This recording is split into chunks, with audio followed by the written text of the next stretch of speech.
Enregistrement. Bonsoir les amis, et nous nous retrouvons donc pour étudier la paracha de Shoftim d'après les enseignements du Talmud de Jérusalem dans le livre du Rav Avraham Blas. Alors la Torah nous enseigne, une des choses qu'ils enseignent dans cette paracha de Shoftim, qui palem imcha davar la mishpat, quand tu auras un doute, quelque chose qui ne sera pas clair pour toi, ben dam le dam, dans un problème de criminel, ben din le din, dans un problème de droit civil, ben nega le nega, dans des problèmes de droit de la Torah, les negaim, c'est-à-dire la lèpre ou ce qui peut toucher, les punitions qui peuvent toucher quelqu'un. Livré rivot bisharecha, il y aura des litiges dans tes villes. Alors, s'il y a quelque chose qui est trop complexe à juger, bien sûr, dans chaque ville, il y a des juges, mais si ça devient trop complexe, alors vekamta ve'alita, tu te lèveras et tu monteras et la makom asher yifra Adonai Elohecha bo, vers l'endroit que Dieu a choisi. C'est-à-dire qu'on a dans chaque ville un Sanhédrin, un tribunal rabbinique, mais on a au niveau de la tribu le tribunal de la tribu, et au niveau du peuple d'Israël, on a le grand Sanhédrin à Jérusalem. Il y a d'abord un Sanhédrin dans la cour du temple, et après il y a le grand Sanhédrin. Donc il y a ce qu'on connaît dans tous les systèmes judiciaires, c'est qu'il y a un tribunal, et puis un tribunal plus compétent, un première instance, seconde instance, et on peut monter dans la hiérarchie jusqu'à arriver au Sanhédrin qui siège à Jérusalem, à côté du temple. Et là, le Talmud de Jérusalem nous explique le verset qui palem mimcha davar, quand il y aura un problème, quelque chose qui t'aura échappé, qui est trop grand pour toi pour être jugé. Et après, on nous développe, c'est quoi ce davar? Les discussions, les litiges dans le droit criminel, dans le droit religieux, dans le droit civil. Le Yerushalmi lit ça autrement. Ki palem mimcha davar, magid, שבמופלה שבבית דין הכתוב מדבר, il s'agit pas de n'importe qui, mais si le Sanhédrin lui-même n'a pas de réponse, et alors il faut monter de Sanhédrin dans ta ville, alors il faut monter à Jérusalem. Qui parlait même davar, davar zo agada. Qu'est-ce qu'il s'agit? Quel est le sujet qui est en litige que tu ne peux comprendre pas? Une agada. Il y a dans le Talmud deux parties. Il y a une partie qu'on appelle halacha, où là-bas les rabbins expliquent comment est-ce qu'on mange cachère, comment est-ce qu'on met les téphilines, qu'est-ce qu'on fait s'il y a une goutte de lait qui est tombée dans une assiette de viande. Ça, c'est la halacha. Comment appliquer les lois de la Torah. Et il y a dans le Talmud une deuxième partie qui s'appelle Agada, qui sont des recueils d'histoire. Il y a là-bas des devinettes, des meshalim, des paraboles. Et là, les rabbins nous enseignent le comment de la Torah, la compréhension interne de la Torah. Ce que Dieu attend de nous, comment vient le Mashiach, qu'est-ce que c'est qu'un État juif. Tout ça, c'est traité à l'aide de paraboles dans une littérature très abondante de Chachamim qui s'appelle la Haggadah. C'est une grande partie du Talmud. C'est des textes comme le Midrash, des Midrashim, des recueils de Midrashim, comme le Midrash Rabbah, comme le Midrash Tanchuma, et d'autres livres.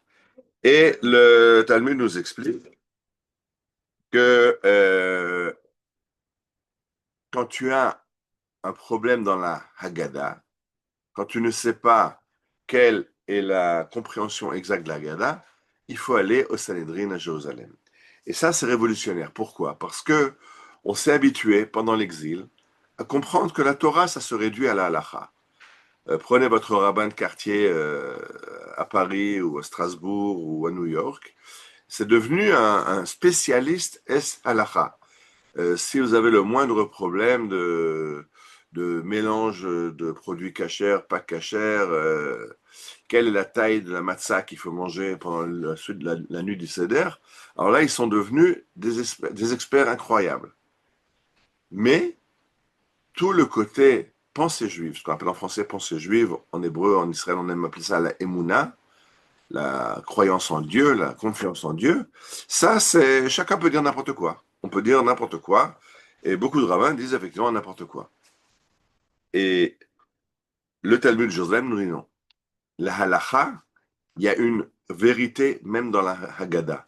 Dans la Haggadah, tu ne peux pas dire n'importe quoi. C'est très intéressant parce que sur ce même verset où le Talmud de Jérusalem nous enseigne que quand tu as une Haggadah où tu ne sais pas quelle est la vérité, il y a plusieurs opinions, comme dans la Halacha, il y a des rabbins qui discutent, et tu veux savoir quelle est la conduite à tenir, quelle est la pensée exacte, comment comprendre la Torah, tu vas à Jérusalem au Sanhedrin. Or, sur ce même texte, sur ce même verset, le Talmud de Babylone nous dit qui quand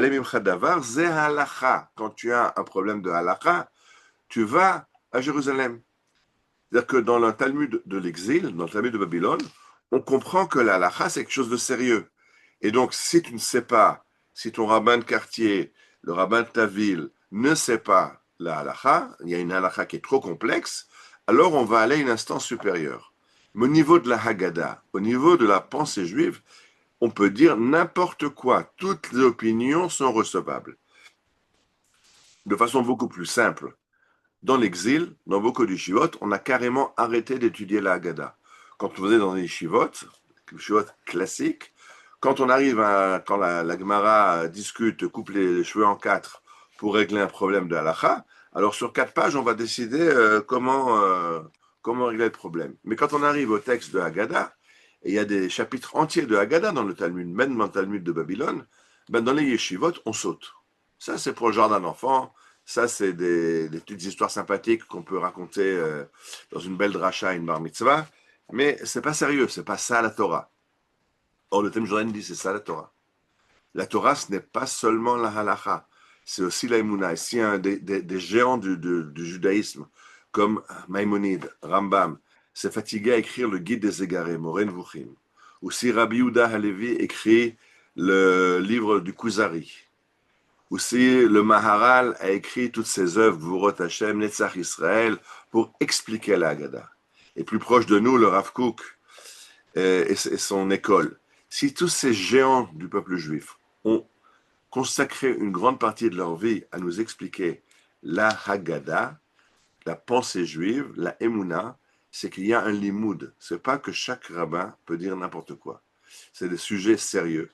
Les rabbins qui ont écrit ces Haggadot sont les mêmes rabbins qui ont écrit la halacha, même si parfois il y a des rabbins qui sont plus spécialisés dans le domaine de la halacha et d'autres plus spécialisés dans le domaine de la Haggadah, mais c'est tous ces mêmes écoles talmudiques de géants qui nous donnaient l'un et l'autre. Alors, pendant l'exil, on s'est basé sur un texte du Talmud, qui est d'une Haggadah, justement, qui nous dit « Miyom shecharav Bet Hamikdash » du jour où le temple a été détruit, « En lo la hakadosh baruchu ela arba amot shel halacha » Dieu, il ne reste plus à Dieu que les 4 coudées de la halacha. Et de là, on est venu à dire que depuis que le Bet Hamikdash a été détruit, ben Dieu ne s'occupe que de la halacha, parce qu'en fait, c'est la seule chose qui est importante. C'est pas ça que dit le texte. Le texte dit quand le Beth Amikdash a été détruit, que le peuple juif est en galoute, il est en mode de survie, alors il va juste, il se rétrécit et il va juste à l'essentiel de l'halakha.